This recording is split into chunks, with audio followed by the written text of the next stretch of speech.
Oi, gente, tudo bem com vocês? Então, vamos lá, vamos pro nosso segundo encontro? Vamos iniciar o nosso segundo encontro? Então, tô aqui introduzindo para vocês entenderem o que nós vamos ver nesse segundo encontro. Hoje, efetivamente, vai existir a disponibilização de um conteúdo.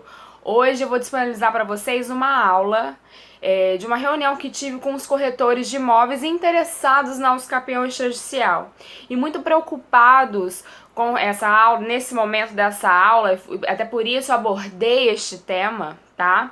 Muito preocupados com imóveis que as pessoas muitas vezes não tinham o contrato de compra e venda, ou não tinham um recibo, nada que comprovasse o início da posse. E vocês vão de convir comigo que não é nada fácil, se não existe esse documento que comprova a alienação, comprovar o início da posse. Não é fácil. Porque as pessoas que simplesmente entram ou compram de boca, que existe muito no nosso país, o povo confia muito ainda, por incrível que pareça. Às vezes compra de um parente, compra de alguém que já morreu e que não tem mais como comprovar aquilo. Então isso tornou um problema entre pessoas que trabalham com a regularização de imóveis. Pensando nisso, Titi aqui resolveu fazer o quê? Disponibilizar essa aula para vocês, tendo visto que é um assunto muito polêmico, muito delicado, muito complicado. Tá? Então, hoje nós vamos falar disso, vamos assistir essa aula que aconteceu aí ano passado, tá? E espero que vocês gostem, tá bom? Um beijo pra vocês e aproveitem. Nós vamos iniciar o assunto a respeito de quais documentos demonstram a origem da posse. Por quê? Porque muitas vezes nem todo mundo tem um contratinho, nem todo mundo tem um recibo, nem todo mundo comprou, às vezes simplesmente invadiram.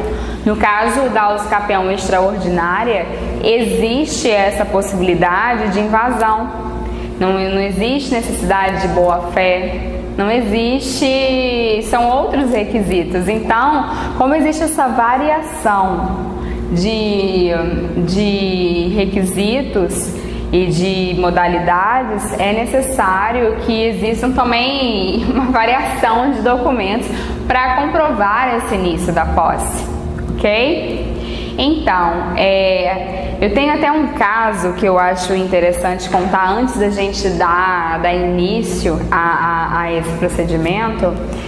Que houve uma situação que era o seguinte: eu tive uma cliente que ela alugou um imóvel e o locatário ele tem a posse, embora ele não possa pleitear o Usucapião, mas ele exerce a posse, né? E ela iniciou a posse dela dessa maneira. E existiu uma situação que o locador não tinha herdeiros nem nenhum, ele era uma pessoa sozinha no mundo. E ele faleceu no decorrer, depois de muitos anos de alugar para essa senhora que é a minha cliente. E essa senhora, ela não invadiu, mas ela também não comprou. Ela permaneceu na posse, só que a posse deixou de ser em virtude de um contrato de locação e passou a ser simplesmente dela morar lá. Não existia mais um negócio entre ela e o titular do imóvel. Entendeu? Nunca nenhum parente, nem que seja de longe, tentou tomar aquele imóvel da minha cliente. Nunca ninguém se manifestou. Então, assim, por que não continuar residindo lá? 30 anos depois de posse dessa cliente, que não era mais através do contrato de locação, ela resolveu procurar a gente e a gente em momento nenhum mostrou esse contrato de locação, entendeu? Porque eu acho que tiraria a legitimidade da posse dela.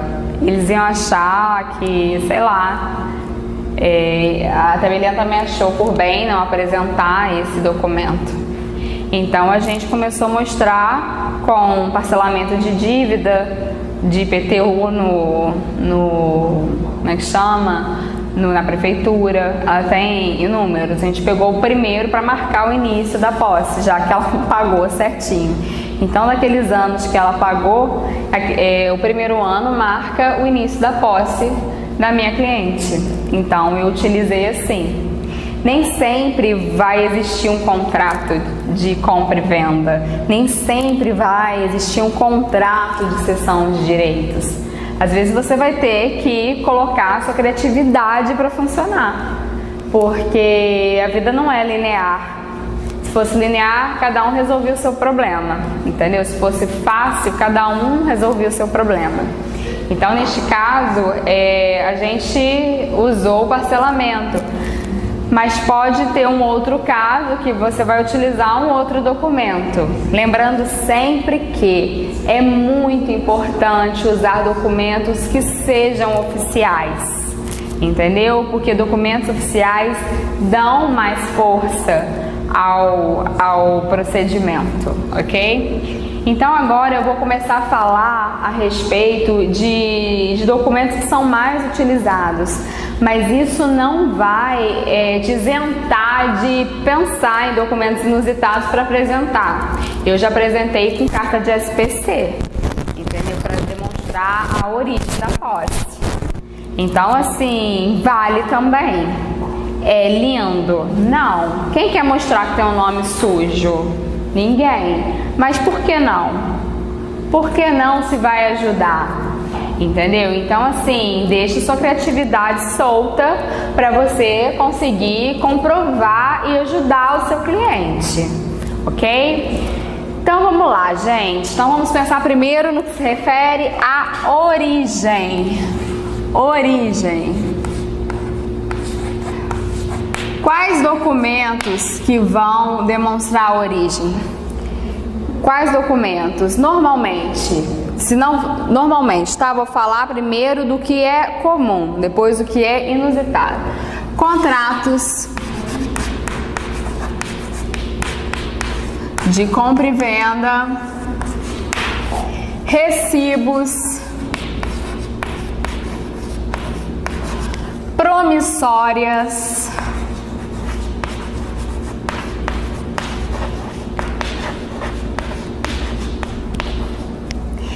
termos de quitação,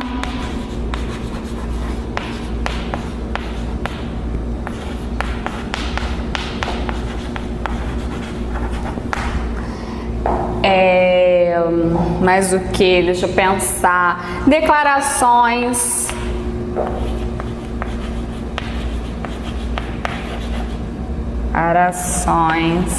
Ih, tô escrevendo errado, gente. Colocando O sem o E. Enfim, esses aqui são os mais comuns. Esses são os documentos mais comuns, principalmente o contrato e o recibo. Essas promissórias, há quem não aceite muito bem, mas poxa, só tem isso? Como é que você vai fazer? Mas às vezes tem algum escritinho fazendo menção que é ao imóvel. Tem gente que não aceita porque não faz menção ao imóvel. E o contrato e o recibo normalmente fazem, entendeu? Uma outra coisa também, procurações. Porque muita gente faz a procuração para o outro para poder falar assim, olha, não tem como regularizar, mas eu vou te passar uma procuração com poderes para agir com relação a esse imóvel, entendeu? Mas que eu quero ficar livre de você, a realidade é essa.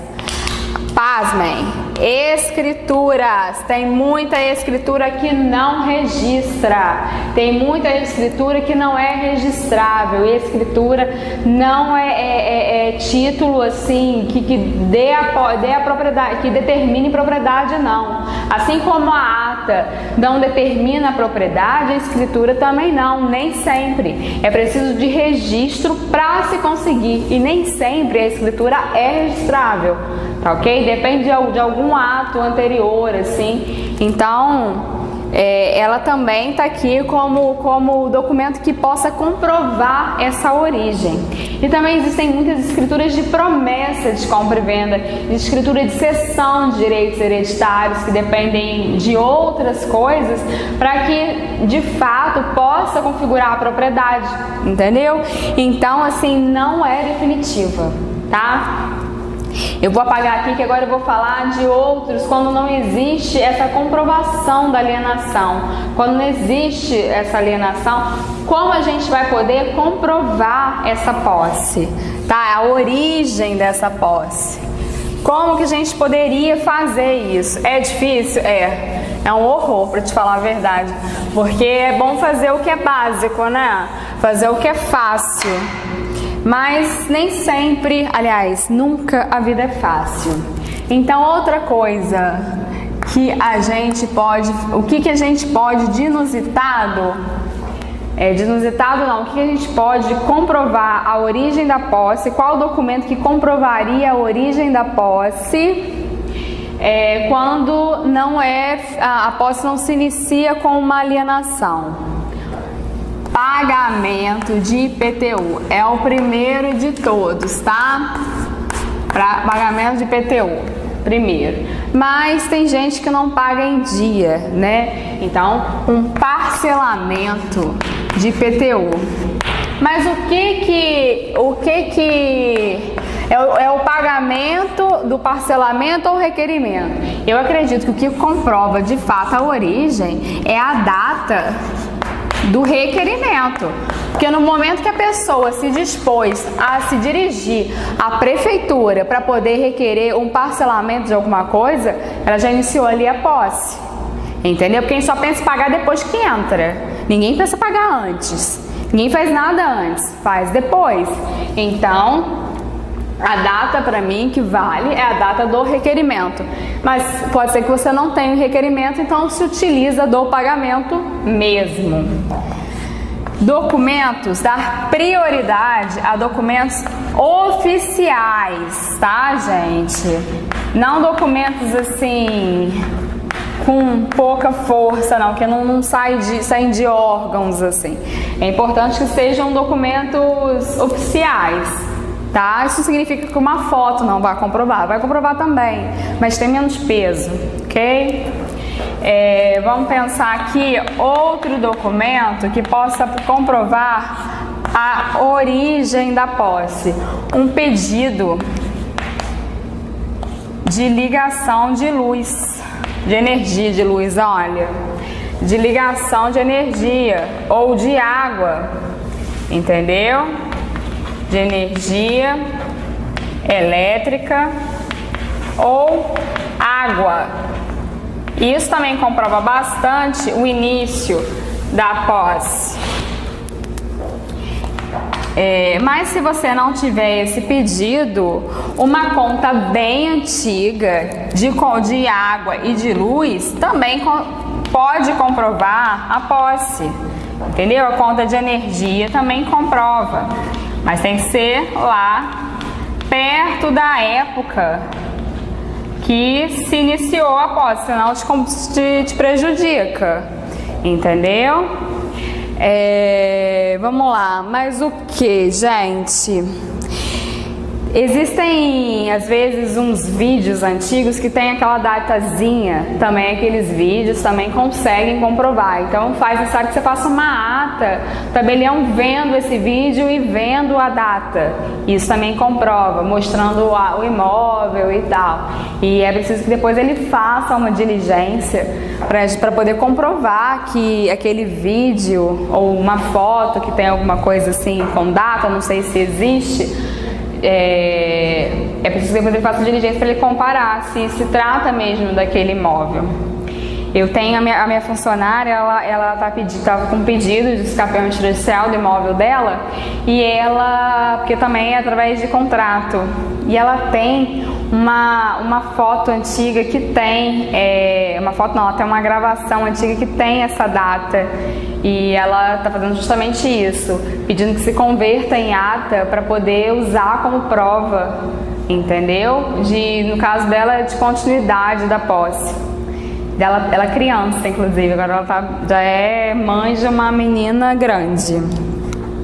Então, esses documentos aqui são exemplos de documentos que possam comprovar a origem da posse, mas eles não são exclusivos.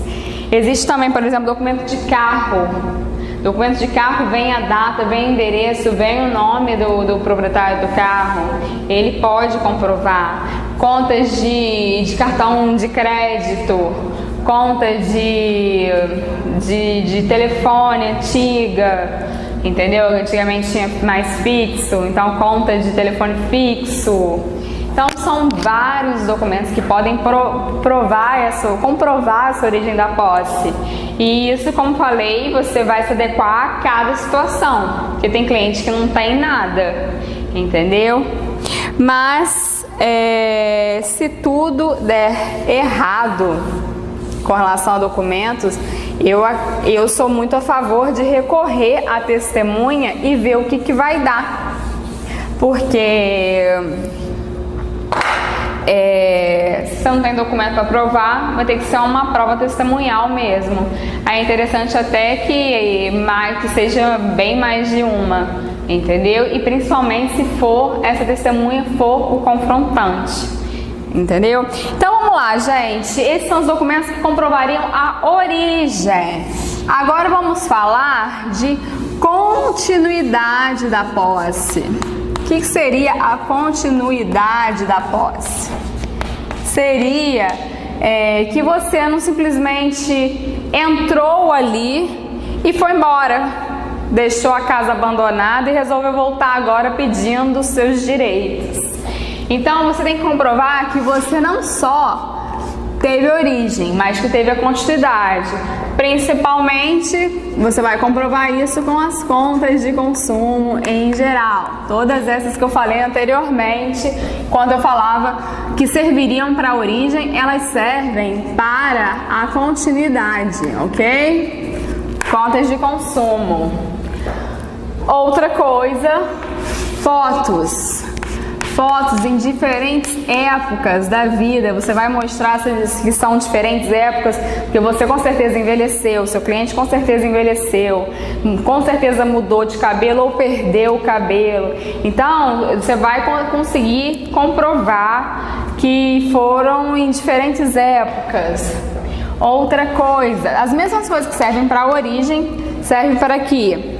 IPTU, que está pagando IPTU. Também documento de carro.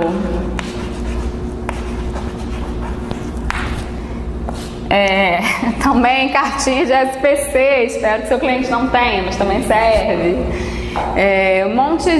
Uma série de documentos consegue comprovar, mas também não havendo, vamos sempre nos lembrar da nossa testemunha, do nosso confrontante, tá? Eles também vão servir muito para comprovar a continuidade dessa posse. Benfeitorias também comprovam bastante a posse. Se você tiver, às vezes, seu cliente tiver esses recibos de material de construção, tem um local de entrega, então vai sempre mostrar que teve um ânimo de dono e que era relativo àquele imóvel. Também serve bastante. Eu fiz esses dias mesmo, acho que tem uns 2 meses, eu juntei um tanto de nota de material de construção e pedi uma declaração porque não tinha, o endereço estava apagado, tá? Por isso que eu pedi a declaração do dono. Pedi uma declaração do dono da loja para falar que entregou naquele imóvel, no imóvel escapiendo. Então, isso prova a continuidade, prova o ânimo de dono, entendeu? Realizar benfeitorias no imóvel. Às vezes um alvará também, o alvará de construção. Lembrando sempre que quanto mais oficial, melhor, entendeu? Um habite-se, prova a continuidade da posse, é ótimo. requerimento para cortar árvore, requerimento para fazer um monte de coisa, entendeu? Outro dia um cliente meu queria abrir um bar lá na casa dele, isso também serve. Ele pediu um alvará, ele não conseguiu não, porque ele não tinha o documento, o registro. Por isso até que ele começou a me procurar, que ele tá com essa ideia de abrir o bar lá na casa dele. Mas assim, esse documento, se ele tivesse conseguido, seria uma comprovação do exercício da posse, entendeu? Tudo que tem nome, guarda na sua cabecinha. Tem o documento que tenha nome, endereço, entendeu? E data, comprova a posse. Comprova a posse. Então deixe sua criatividade fluir com essas informações. É preciso que tenha nome, endereço e data, ok? Então, gente, vamos ficar por aqui. Por hoje é só, pessoal, e até a próxima, tá bom? Um beijo grande e até a próxima aula. E aí, meus amores, gostaram? Então, gente, vocês têm que pensar, ter em mente que isso é apenas a ponta do iceberg, tá? E tem muito mais a ser falado sobre o escafé artificial, muito mais a ser aprendido, inclusive o método. Como fazer, o passo a passo, os checklists, porque são vários, um de acordo com cada modalidade, a forma, a triagem. Tudo isso para facilitar o seu dia a dia, você que trabalha com regularização de imóveis. E por isso que eu sonhei tanto com esse curso, porque há muito a se falar. E para mim, assim, vai ser indescritível a realização desse sonho de transmitir ao maior número de pessoas uma forma de se regularizar para a gente acabar com essa irregularidade ridícula, que é o que a gente tá precisando nesse momento, tá bom? E sexta-feira eu prometo que tem mais conteúdo, tá bom, pra vocês? E domingo a gente finaliza a nossa semana, de 2 em 2 dias, senão a titia não aguenta, que o negócio é feio, é muito trabalho e ainda ter que gravar tá me deixando, ó, doida. Tá bom, gente? Mas é isso. Tem muito mais a ser falado e eu espero e conto com vocês, tá? Um beijo, meus amores, e até a próxima!